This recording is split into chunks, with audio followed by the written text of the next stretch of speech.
Alright guys, what's going on? So, this video I've been waiting for a while to film, and it is going to be the rear disc conversion. A couple of months ago, the Honda Resource sent over these rear disc conversion brackets. Now, he makes these himself, and he sells them on the HondaResource.com. And what this is going to let us do is run these 5th gen Prelude disc brakes in the rear. So, Evan went to the junkyard and got me a set of these bad boys. These are actually harder to find these days because I think a lot of folks are doing these conversions. But we got the 5th gen calipers, and we have the brake lines from a Element. So these are actually front brake lines off of an Element. They're going to work for us in the rear. We got the disc brakes here, and we got some rear handbrake cables from a 1994 Accord. So they have to be the Accord with the rear disc brakes. So make sure if you guys are getting these e-brake cables, you don't just get the everyday normal ones with the rear drum brakes. These have to be rear disc specific. So again, wanted to shout out the Honda Resource. You guys go check out his YouTube channel. He's actually probably the CRV final boss, we call him. That's right. So yeah, he's given us all the information, all the insight for the CRV because he's actually done the K-swap before. So, you know, I've been picking his brain a little bit on some questions, and he's been helping us out a ton. So thank you so much, the Honda Resource. You're awesome. So let's go ahead and get these rear brakes installed.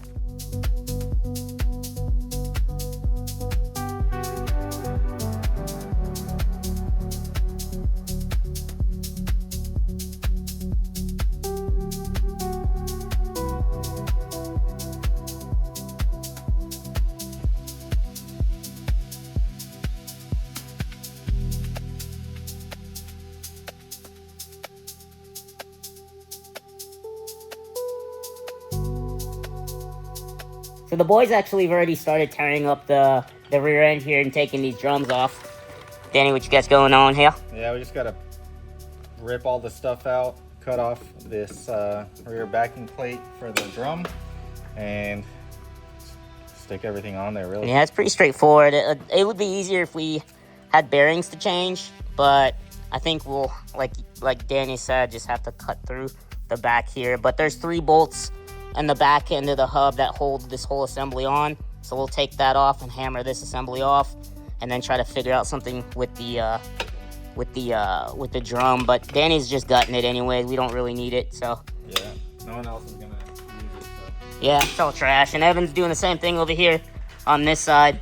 Evan, what do you see on this side? Yeah, take it off, but gotta do the brake, the hard line, and then take out the drum brake dealio.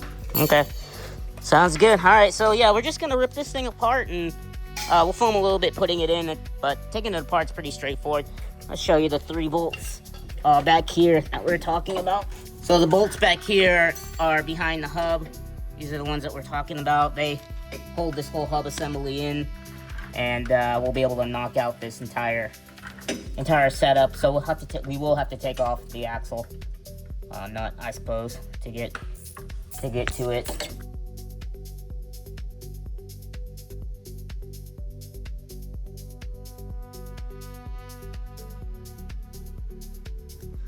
All right, Greg, knock that thing out of there. Yeah, so we got the 3 bolts on the back loose. We got this drum brake back loose as well. Just easier to get it loosened on the car, right? So yeah, you don't have to do this, but yeah, let's knock her out. Yeah.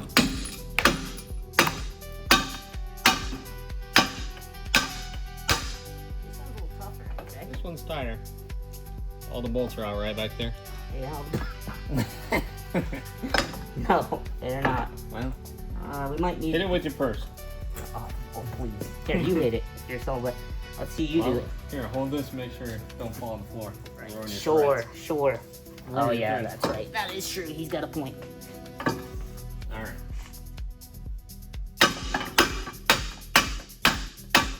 Mason killed me. Did it come off? No, just let me whack it on the other side now. Guys gotta whack it.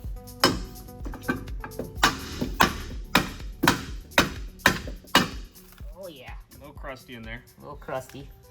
Hey, what's going on, guys? Imagine. I'm gonna keep that in there.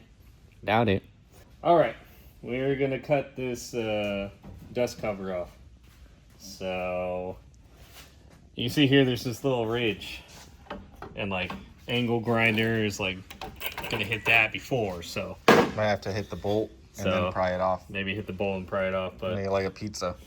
you got to get around the hub too. So if you hit the bolt, it'll still interfere. So Well, you might be able to bend it if you at least cut one side. maybe. Who knows? All right. Only one way to find out. We're just gonna cut it and go nuts. So enjoy.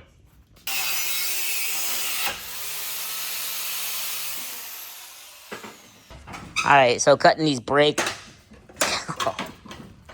Evan's going at it. He's interesting. So you're just taking a little bit of a time, huh? Yeah, as best I can, moving this back and forth, trying to make sure this is flat so I don't hit this with the blade. I And see. now I'll just get a little notch there, and it should come out. Awesome. This one came out. Nice. That's how it looks when it's done. Again, if we were changing the wheel bearing, we would just take that out in the press. But since we're not, this is the way you got to do it. Yeah. So we got going on back here is while Evan's doing that, I've been cleaning up a little bit of the rust on these hub surfaces. And I've also been getting the cables, the old Handbrake cables out for the new ones as well. So we're just going to keep on going at it. Pretty straightforward. Let you know if there's anything new here. All right, so we got the hubs back on. Evan's working on the other side. We took the brake. We started taking the hard lines out because we don't need those. We're going to use the Prelude. Prelude soft line goes right up to here. And we'll just zip tie it to the back up there. One of the things that you also have to do on this job is you do have to bang this out a little bit, this leading edge right here. Otherwise, it'll hit the caliper. So we're just going to hit it with the sludge and just bend this in a little bit. Some guys cut this. We're just going to hit it in. It's all hidden anyways. So, did you actually know that, Evan? I didn't know that, but I believe you. Yeah, so we got to bend. If we put the brake rotor on here with the caliper and then, or the brake rotor on here and the caliper holder. Shut up, dude. Look at this over here, just a bunch of. You just put these on there and you give it one. You just gotta just get Johnny on there. Anyways, it'll hit. That's what I'm trying to say. It's late. Whatever. All right, whatever. About to put the caliper brackets on here. These are again from Honda Resource. He hooked it up. He's actually got a lot more detailed video on this install than us. We're just kind of throwing it together. But if you're interested in a much more detailed video, hit his channel up, the Honda Resource. So these just go in like so. Yeah, you see the threads here Yeah. where it would connect to that shield. And it's pretty smart. It's literally just this bracket here and have a few holes in it so it bolts right where those used to be. Pretty straightforward. We'll throw those on both sides and get this rotor on. So one of the things we talked about, you got to bang this thing out. So I got myself a hammer, and we're just gonna sand her in. And probably not gonna be strong enough for this. Evan's gonna have to come in with this. Let's move it. Oh yeah.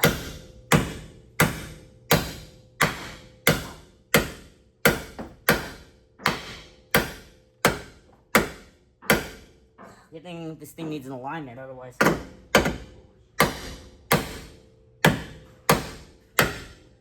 Alright, Evan, you take over. So he's banged it out a little bit. Let's see if it'll clear. Yeah, Yeah. up here. The bottom looks good though, right? Or I think more. the bottom's fine. I think up in this area. Okay. Hey, good morning, folks. All right, so I wanted to show you guys where we left off last night. So on both sides, we got the rotors on, the calipers on. We grounded the back end of the swing arm a little bit to clear, and we got the soft cables on from the Element.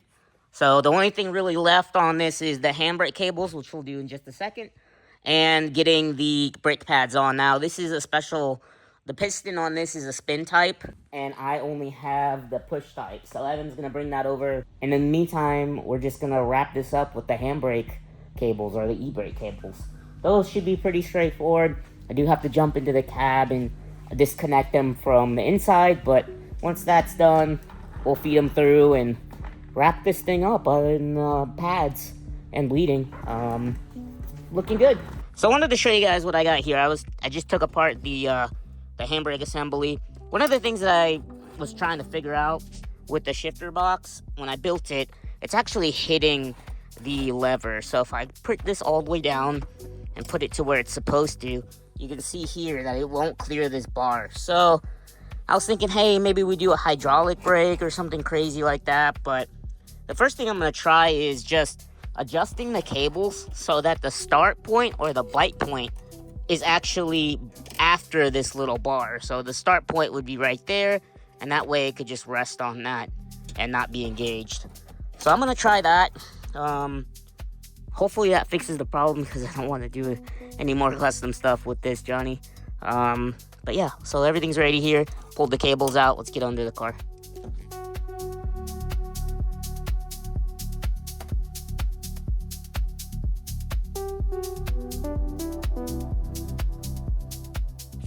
All right, check it out. So these two on the left are the stock CRV ones, and this one on the right is the one I got from eBay for the Accord rear disc brakes. Now, the only real difference here is the end on this side for the caliper is different. Obviously, the stock ones wouldn't work. And the front is actually the same. And here, they are a bit longer, I noticed, but that shouldn't cause any issues. That's actually a good thing for us because it just kind of came to be. Maybe instead of having that lever higher up as far as the pull bite point, maybe I just lift the whole assembly up, and because we have a little bit more length, I could put some spacers underneath the bracket where the handbrake mounts to the floor and just raise it up. Actually, it might work for us. Let's try that. Well, and just like that, job done. So come check it out. So everything's mounted up. We ran the e-brake cables down here. Pretty straightforward, just zip tied, mounted in a couple areas where I could. It's all tucked in. I ended up reusing the old boots and just didn't take off the new ones. But everything's okay. Everywhere it's touching is just metal on metal, like here, where you would be worried about. I'm not really worried about it because it's, like you see, it's just metal. So I don't think it's gonna be too bad. And here, the rubbing, we'll keep an eye on it. But again, I'm not gonna over worry where I don't need to. Looks good, job done. Oh, I wanna show you inside the car. Our plan actually worked. All right, let's show you guys what we got going on in here. So the spacer idea actually worked out pretty well. I don't know if you guys can see it, but the spacers right here, we added about 2 inches, maybe even 2.5 inches of spacers, and it ended up working pretty well because the e-brake cables that I used were slightly, maybe too long. I don't know if I would use those again, but it worked in our favor because lifting up the whole assembly, it's actually, beneficial to have some longer cables. I'm gonna wait to adjust all this when we're ready, but one of the things that I was curious about, and Greg spec, is if this plastic piece would fit, because I couldn't live with myself otherwise. But there you go, boom. So you can see it now steps over the bar in the shifter, and the engagement point is way later, so it's able to kind of rest on it like that. So that works out for me. Oof. Hey boys, I got a slight go back. So I tried to throw the tires on. So running the cable like I did on the outside of the swing arm rubs against the wheels I have, or the tires I have on the inside of the barrel. So I'm just gonna flop this around and run it behind here and see if I can get a little bit more clearance. No big deal, we have a lift, it makes things easy. We're just gonna lift it up and rerun it and throw the wheels on it. Alright boys, so we fixed it. Sorry about that, this is a little bit of a V2. I didn't realize it was gonna rub on the wheel when you put it on, duh. But we fixed it, so we ran it on the outside now.